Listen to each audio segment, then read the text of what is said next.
আজ আবার এলাম ভূতবাগানের কথামালার গল্প ভাণ্ডার নিয়ে।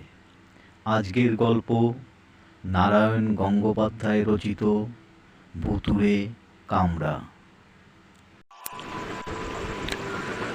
ওদের বাড়ির নিম গাছটার তলায় বসে কান চুলকাতে চুলকাতে বল্টুদা আমায় জিজ্ঞাসা করলো, আচ্ছা পেলা, ভূত সম্বন্ধে তোর আইডিয়া কি? আমি বললুম, কোনো আইডিয়া নেই। শুনে বল্টুদা ভীষণ বেজার হলো। এত বেজার হলো যে খচ করে কানে একটা খোঁচাই খেয়ে গেল। শেষে মুখটাকে এক ভাঁড় রাবড়ির মতন করে বললেন, কেন আইডিয়া নেই কেন? আমি বললুম, কি করে থাকবে, কখনো দেখিনি তো। শুনে টুনেও কিছু মনে হয় না? একদম না। লোকে নানান রকম ডেসক্রিপশন দেয়। কেউ বলে খামোকা একটা কাটা মুন্ডু খচাত করে কামড়াতে এলো। কেউ বলে সাদা কাপড় পরে রাত দুপুরে ছাদের উপর হেঁটে যাচ্ছে। কেউ বলে আম গাছে এক পা আর জাম গাছে আর এক পা দিয়ে। বল্টুদা বললে, বাজে বকিসনি। ধর, এই নিম গাছটায় একটা ভূত আছে। এই দিনে দুপুরে দারুণ চমকে আমি একবার নিম গাছটার দিকে চেয়ে দেখলুম। না, ভূত টুত কিছুই নেই। কেবল ঠিক আমার মাথার উপরে একটা কাক বসে আছে। কাককে আদৌ বিশ্বাস নেই। একটু সরে বসলুম তক্ষুনি। বল্টুদাকে বললুম, তোমার ওই নিম গাছের ভূতকে খামোকা আমি ধরতে যাব কেন? কি দরকার আমার? ভূত ধরাটারা আমি আদৌ পছন্দ করি না, তাই তোমাকে ছাপ বলে দিলাম। কিন্তু মনে কর, ভূত যদি তোকেই ধরে, মানে তোকেই ধরতে পছন্দ করে যদি?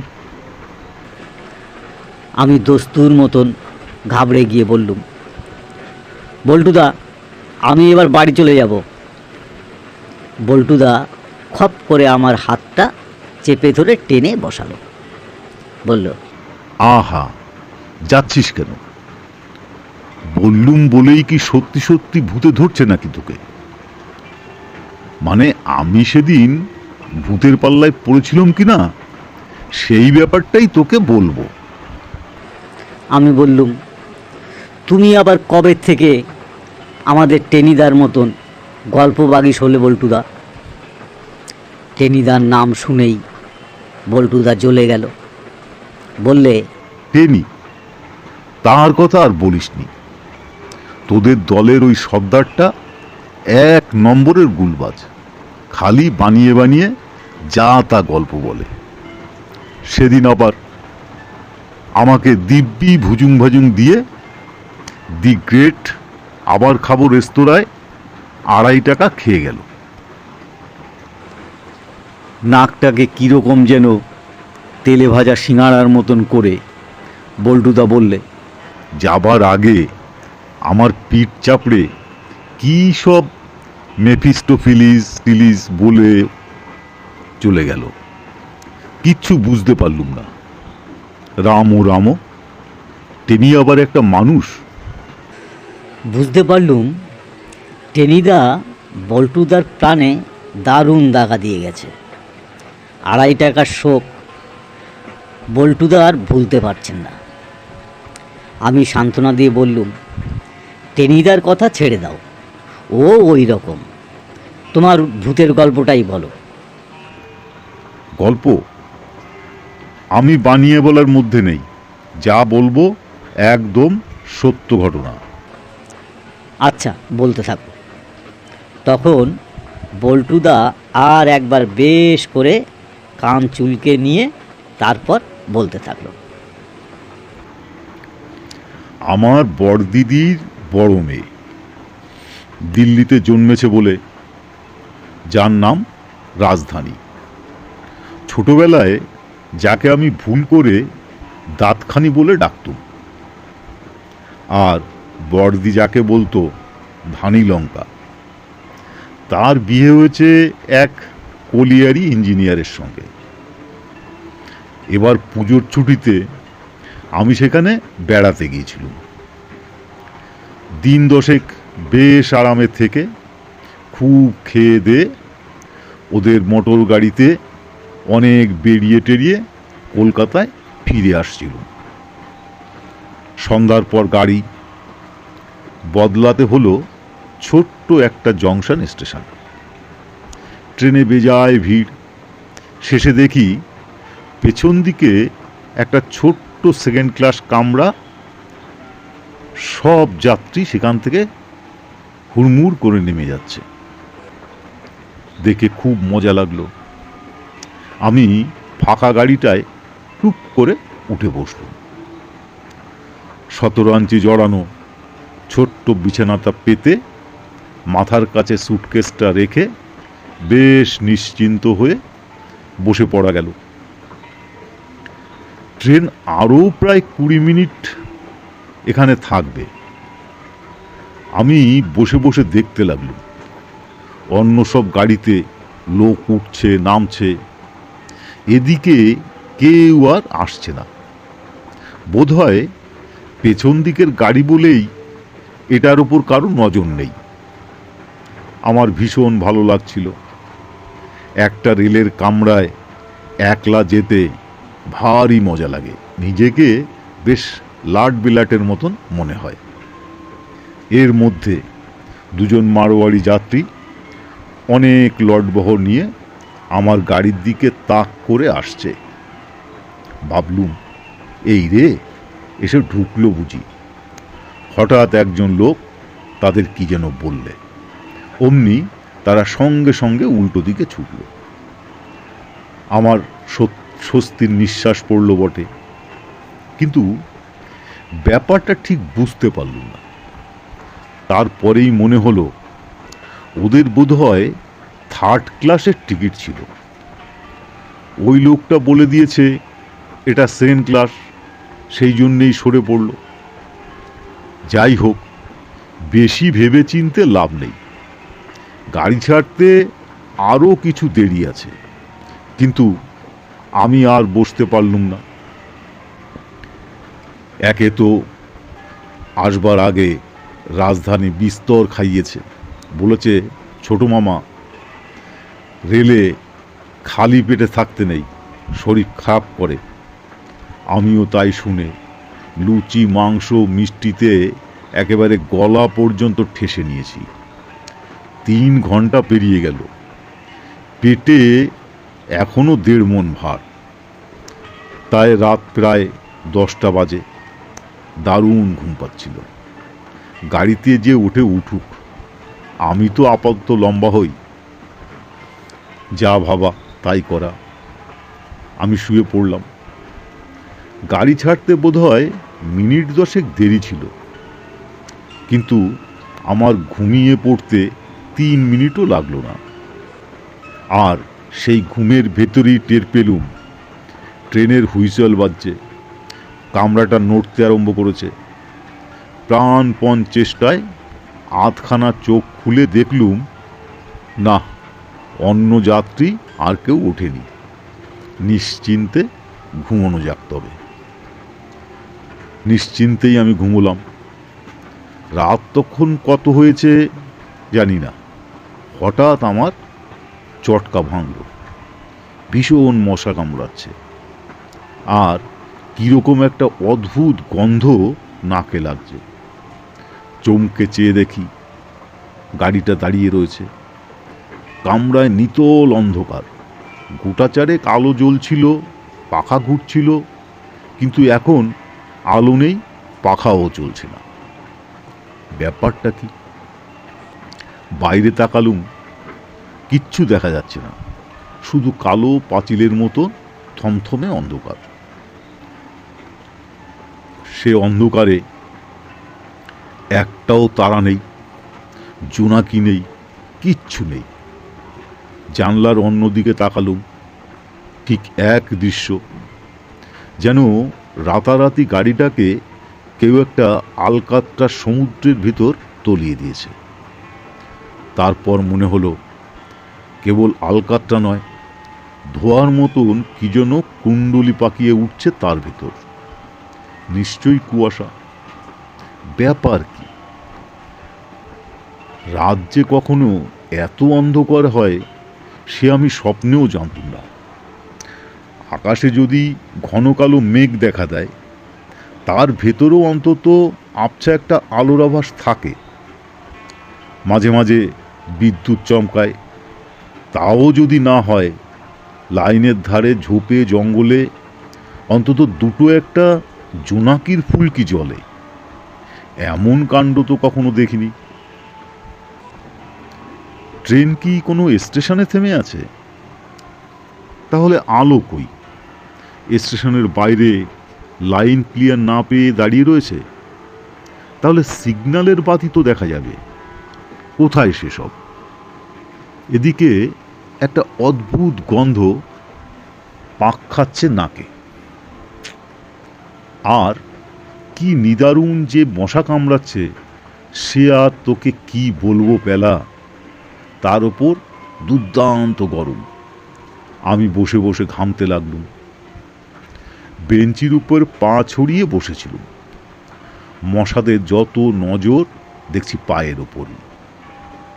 শেষে জের বার হয়ে যেই একটা চাটি হাঁকিয়েছি, তোকে কি বলবো পেলা, সেটা আমার পায়ে লাগলো না। খড়খড়ে লোমগুলো নরম কি একটা জিনিসের উপর খপাং করে গিয়ে চটটা পড়ল। ঘুত করে কি একটা বিটকেল আওয়াজ হলো। কালো মতন কে যেন শূন্যে লাফিয়ে উঠল। আমার চোখের সামনে দুটো সবুজ আগুন দপদপ করে উঠল। তারপরে কি যেন খপাত করে বাইরে পড়ে গেল। আমি বুঝতে পারলুম কামরাটার দরজা খোলা। উঠে বন্ধ করব কি, হাত পা আমার আতঙ্কে ঠান্ডা হয়ে এলো। কে ওই কালো জীব? কি সে? ট্রেনের ভেতরে সে আমার পায়ের কাছে কোত্থেকে এলো? কেনই বা চড় খেয়ে খুত করে লাফিয়ে উঠল? আর লাফিয়ে বা গেল কোথায়? অমন অস্বাভাবিক দুটো সবুজ চোখই বা কেন?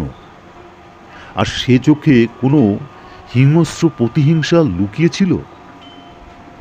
তবে কি এসব ভৌতিক ব্যাপার? ব্যাস, মনে করতেই আমার মাথার চুল খাড়া হয়ে গেল। এইবার বুঝতে পারলুম গাড়ির এই কামরাটা নিশ্চয়ই ভুতুরে।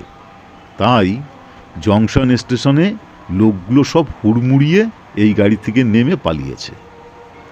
তাই মারোয়ারি দুজন এ গাড়িতে উঠতে এসেও অমন ঊর্ধ্বশ্বাসে উল্টো দিকে দৌড়ে পালিয়েছে। আর আমি এমন নিরেট গর্ধব যে এসব দেখেও কিছু বুঝতে পারিনি। এই মারাত্মক ভুতুরে কম্পার্টমেন্টে উঠে নিশ্চিন্তে ঘুম লাগিয়েছি। কি করব এখন? নেমে পড়ব গাড়ি থেকে, তারপর যেদিকে চোখ যায় টেনে দৌড় লাগাবো? কিন্তু এই অন্ধকারে চোখ আর কোন দিকে যাবে? দিক বিদিক দূরে থাক, নিজের হাত পা পর্যন্ত দেখতে পাচ্ছি না যে। আর পালাবো? চোর ডাকাতদের হাত থেকে পালানো যায়, পুলিশের হাত থেকে হয়তো পালানো যায়, কিন্তু ভূতের পাল্লা থেকে? খপ করে 30 গজ লম্বা একখানা হাত বাড়িয়ে ঘাটটি টেনে ধরবে। হঠাৎ টপ টপ টপাত মাথার উপরে কয়েক ফোঁটা ঠান্ডা জল পড়ল। তারপরেই বাইরে বিটকেল ছড়াত ছড়াত আওয়াজ। ঠিক মনে হলো কে যেন একটা লম্বা পাইপ দিয়ে জল ছুটছে। শুধু মনে হয়ও নয়, ছাড়াত করে কোত্থেকে এক রাশ বিচ্ছিরি জল আমার নাকে মুখে এসে আছড়ে পড়ল। বাপরে, গেছি রে! বলে আমি জানলা বন্ধ করে ফেললুম। সমানে এই আওয়াজটা চলতে লাগলো। মনে হলো সেই অর্থেই অন্ধকার পেতনির বাচ্চা আলকাতটা গোলা নিয়ে হোলি খেলছে। আমি বসে বসে রঘুপতি রাঘব গাইতে চেষ্টা করলুম। গলা দিয়ে গান বেরোলো না, খালি বুবু বুবু করে যাচ্ছে, তাই একটা আওয়াজ বেরোতে লাগলো। ভয়ে কাঠ হয়ে কতক্ষণ বসে আছি জানি না। জলের সেই ছ্যাঁচছাড়ানি কখন থেমে গেছে তাও টের পাইনি।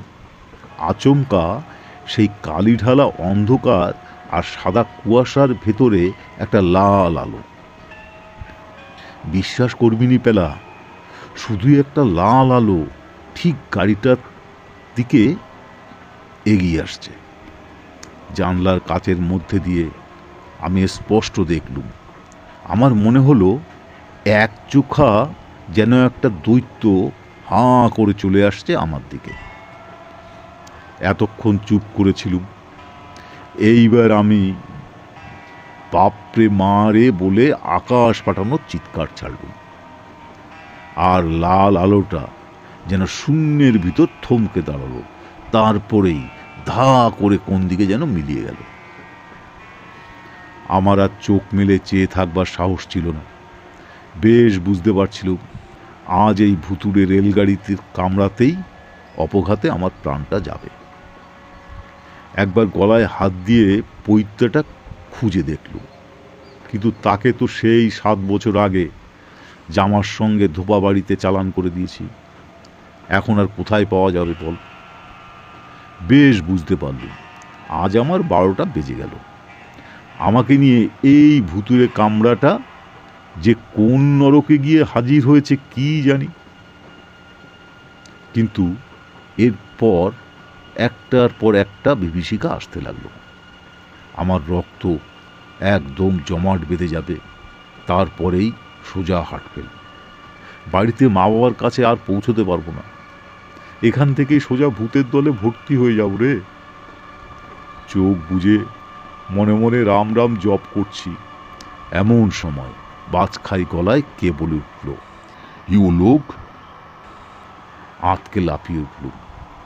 অন্ধকার জায়গায় কোত্থেকে ঝলমলে আলো, আর সেই আলোয় ইয়া ঢ্যাঙা এক সাহেব দাঁড়িয়ে। আবার বাজখাই স্বরে বলল, ইউ লোক তুম কোন হ্যায়? ওরে বাপরে, সাহেব পুত। আমার রাম রাম গিয়ে ব্রহ্মরন্ধ্রে বুঝল। আবার একখানা মোক্ষম চিৎকার ছেড়ে আমি গাড়ির মেঝেতে চিৎপাত হয়ে পড়লুম। বিশ্ব সংসার মুছে গেল। এই পর্যন্ত বলে বল্টুদা থামল। আমি আকুল হয়ে বললুম, তারপর? তারপর আর কি, ভীষণ যাতা ব্যাপার। মানে আবার কি, কামরাটা খারাপ। জংশন স্টেশনেই সেই জন্য ট্রেন থেকে কেটে নিয়ে শেডের মধ্যে ঢুকিয়েছিল আমাকে শুদ্ধ। ঘুমের ঘোরে কিচ্ছু টের পাইনি আমি। জুত পেয়ে একটা কালো কুকুর আমার বিছনায় এসে উঠেছিল। গাড়ি ধোয়ার জল ছচ্ছর করে আমার মুখে এসে পড়েছিল। লাল লণ্ঠন হাটে একটা কুলি এদিকে আসছিল। আমার চিৎকারে ভয় পেয়ে ডেকে এনেছিল ওদের ইন্সপেক্টরকে, আর তাকে দেখেই আমার দাঁত কপাটি লেগে গিয়েছিল। আমি বললুম, মিয়া। বল্টুদা বললে, হ্যাঁ হ্যাঁ, আমি তোদের টেনিদার মতন বানিয়ে বানিয়ে গল্প বলি না, এ হলো রিয়েল ভূতের ব্যাপার। আচ্ছা, এবার বাড়ি যেতে পারিস। এই বলে বল্টুদা উঠে পড়ল। হন হন করে নিজেই হেঁটে চলে গেল আলেকজান্ডারের ভগ্নিতে।